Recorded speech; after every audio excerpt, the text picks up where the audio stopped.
Hey guys, welcome back to another vlog. If you missed yesterday's video, we are here in Cincinnati with Proctor Gamble. This video is not sponsored, but the trip is covered. I am here attending some workshops, which have been really exciting. The sunscreen I brought and just put on. The new Maybelline Colossal Bubble Mascara. All right, now I look alive, ready to head down, meet the team to head to their office. Better, healthier scalps, right? Lower flaking scores here. Those same subjects were asked to also self-report on a number of symptoms: dandruff, itch, and dryness. And not surprisingly, people who washed their hair more frequently had better outcomes on these symptoms.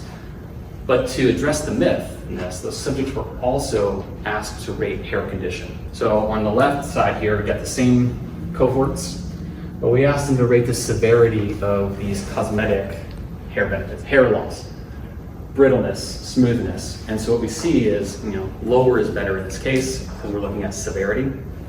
But we saw no evidence of a decline in hair condition, actually an improvement with increased wash frequency. What you're looking at in terms of the dots is ZPT deposition per unit area, and we really see no difference in a 45-second wash time versus a 3-minute wash time. And it's because of the dynamics of that coacerate system and the dilution effects and rinsing your hair after while you're using Head and Shoulders is actually what helps deposit the active ingredient. So contrary to this myth that I believed for so many years, at least with Head and Shoulders, is not really true. Like you can recommend to your patients that you should just use it like any other shampoo. So if that's a barrier for people, that barrier can be removed, and it's also on us. We have to communicate this a little bit better, that you don't have to let it sit for that long. It was actually scanning electron microscope.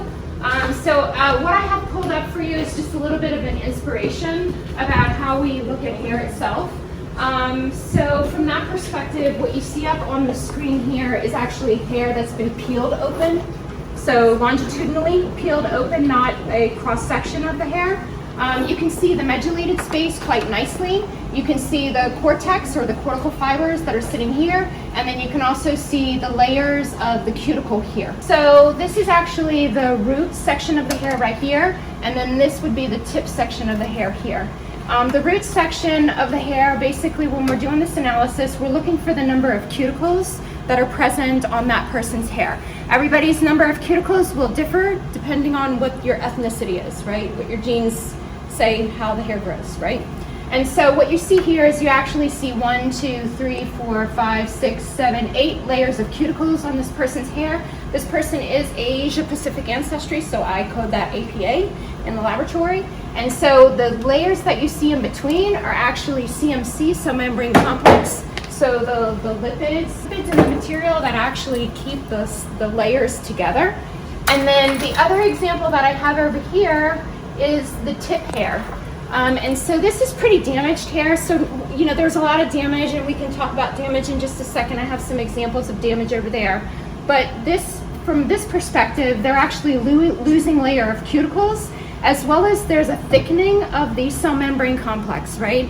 Thickening of the cell membrane complex is due to the fact that there's an interaction with like salts that happen under heat processes or dye treatments. There's also reactions that are happening with your natural sebum that you have. So all of those things go into the fact that now I've reduced the number of cuticle layers, but I've also thickened those cell membrane complex that's in between the cuticle layers, and I've kind of delaminated this top layer.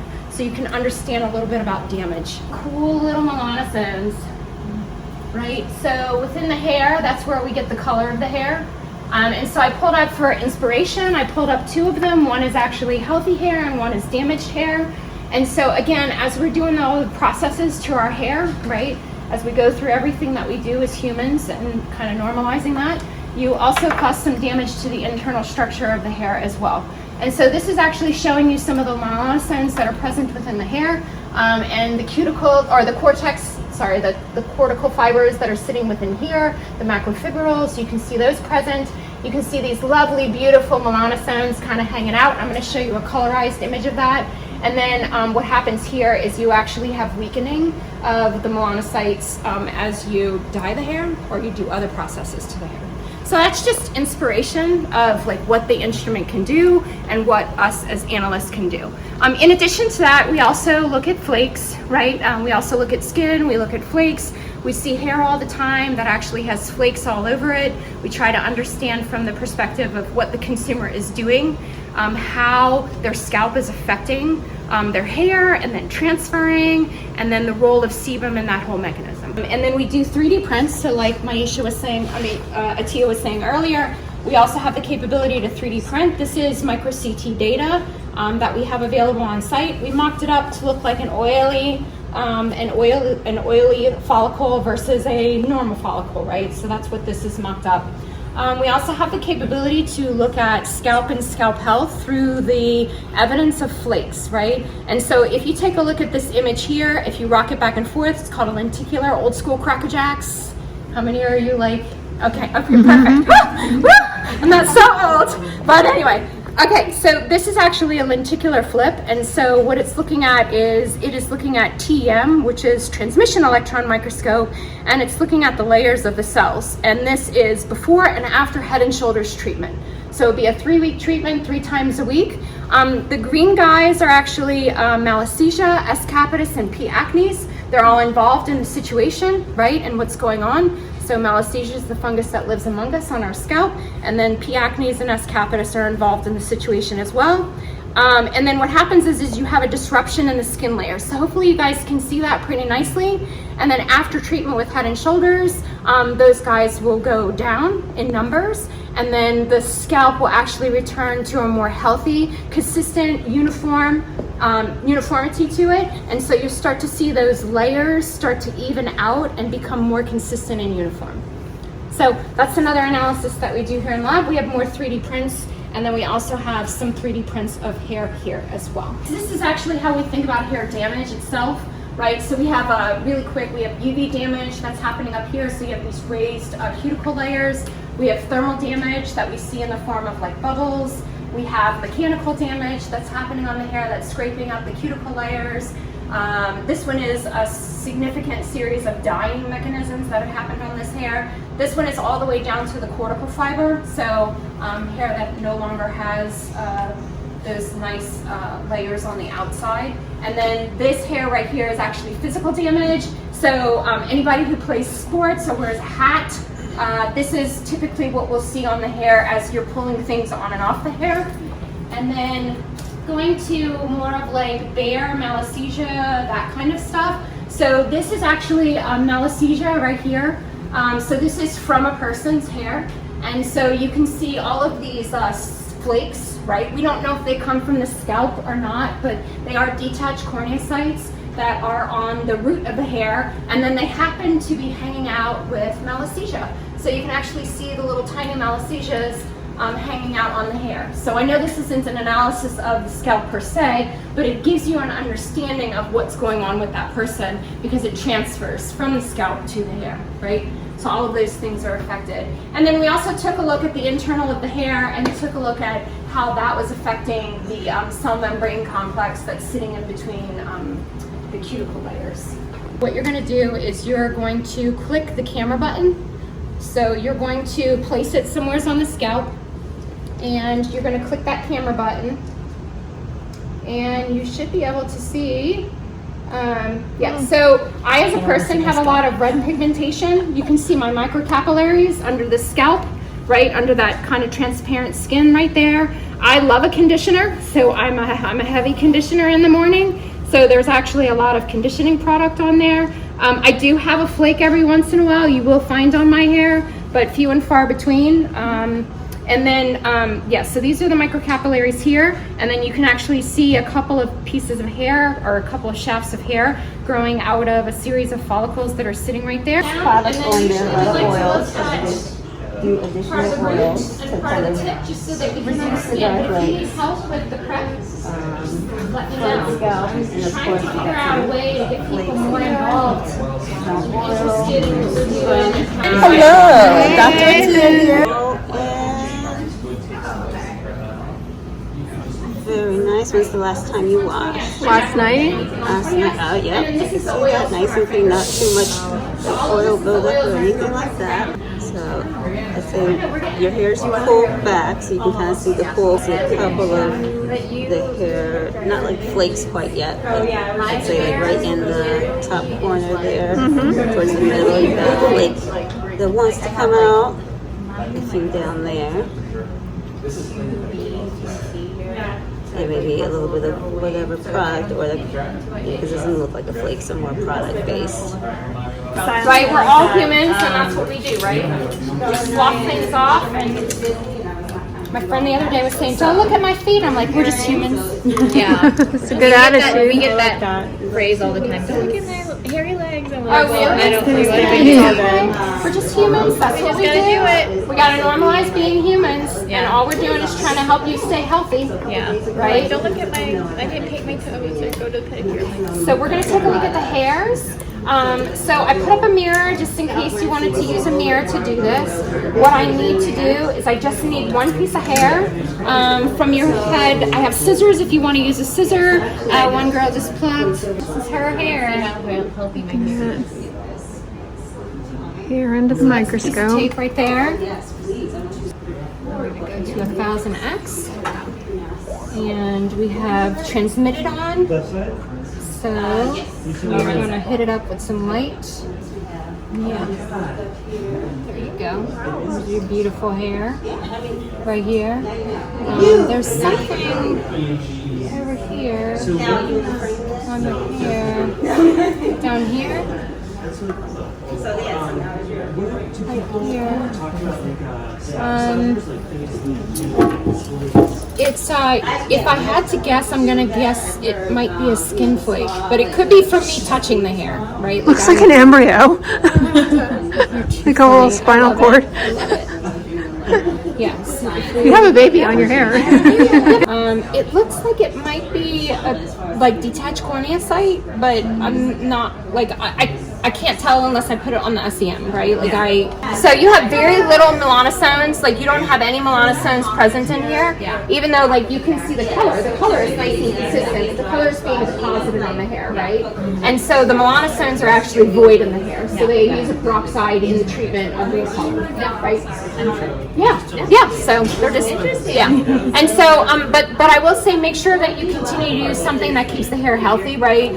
Because it does look like there are some areas where like the cuticle right here. Yeah. So you see here the cuticle is kind of ripped up here.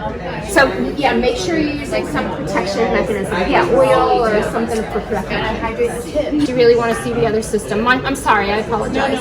Yeah. So this one, yeah, you're right. So like there is less, right? But there still is stuff on the hair. But this is your hair right here. And then let's take a look at your melanosomes. Oh yeah, look at that. Yeah, see the melanosomes? Yeah. What's this black stuff?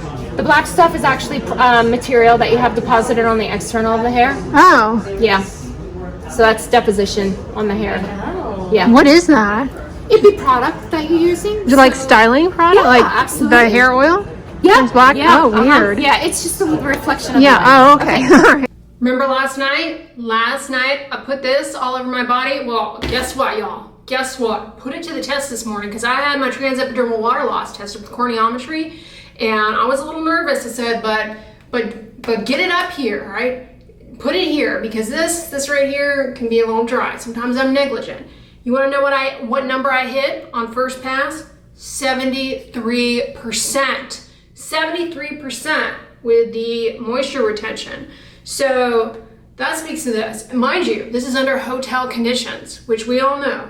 Hotel body washes, they are rough on the sternocorneum. Let me tell you, this little symposium, high yield for me and for you, because I learned a lot about the nitty gritty of a lot of the products I'm always recommending. I specifically asked this. We talked a lot about my favorite Head and Shoulders shampoo. Everyone agreed that they're recommending it for hair loss. One of the dermatologists sees a lot of hair loss. She says she, across the board for most types of hair loss, is recommending zinc pyrithium based shampoos because it is helpful for a variety of hair loss conditions, cuts down inflammation. It's one of the hair loss shampoos that actually work in my hair loss shampoos that actually work video is a zinc pyrithium one. So a lot of people are using it that way. But here's where I chimed in, because I've been spinning around like a top thinking, why do they keep making these products? Do they not know how zinc pyrithium is supposed to work? And that's specifically the zinc pyrithium conditioners.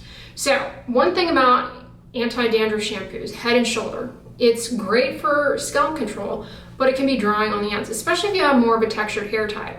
And that can limit somebody's willingness to use it regularly, and they may only use it when they have a flare-up, and it works best if you use it as your every time shampoo. Every time you shampoo, you use that. That approach gives the best dandruff control from that particular anti-dandruff shampoo, whether it be zinc pyrithium or any of the other ones. So in order to combat the dryness on the ends, you need a conditioner. And I'm always going, why are they putting zinc pyrithium in the conditioner? It goes on the ends, not on the scalp. Like, why are we putting zinc pyrithium on our ends? Like, what is that? That's just not necessary. We want it on the scalp. Here's the tea on that. While zinc pyrithium does deposit on the scalp in a short contact form of shampooing the scalp, when the consumer rinses it out, they have what they have on their scalp. They put conditioner in. Say they use a regular conditioner on the ends.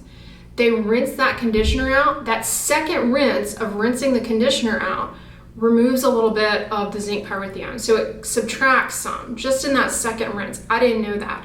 So here's what they're telling people to do with the zinc pyrithium conditioners. They're telling them, don't just put it on your ends, but put it up here, which for me, I'm like, I don't know about that. For me personally, anytime I use conditioner up here, it's like, whoa, what is going on? That looks like you just rolled out of bed and you are not looking your best. Like, I don't know. I'm apprehensive to try zinc pyrithium conditioner up here, but I see where they're going with that because I never realized that was a thing. Anyway, y'all, I'm gonna wrap this vlog up here. I hope you guys enjoyed seeing my hair under the microscope, looking at my weird scalp. I hope that was fun, educational, what they were, I thought they did a really good job explaining stuff. Hopefully I captured enough stuff that was interesting to you guys, not just like, what I find interesting. But I'm gonna wrap this vlog up here, but here's the thing, come back next weekend because after the talks today, it ended at 3:45, and so what did I do? I went to this place that I've heard so many good things about. It's called Jungle Jim's International Market. You guessed it, I got footage there. Oh yes, I did. And so I'm gonna insert it next weekend in the blog for your viewing pleasure. Buckle up, buttercups, because this place was like... Anyway, guys, I'm gonna wrap this vlog up here. I hope you enjoyed it. If so, give it a thumbs up, share it with your friends, and as always, don't forget, sunscreen and subscribe. I'll talk to you guys tomorrow. Bye.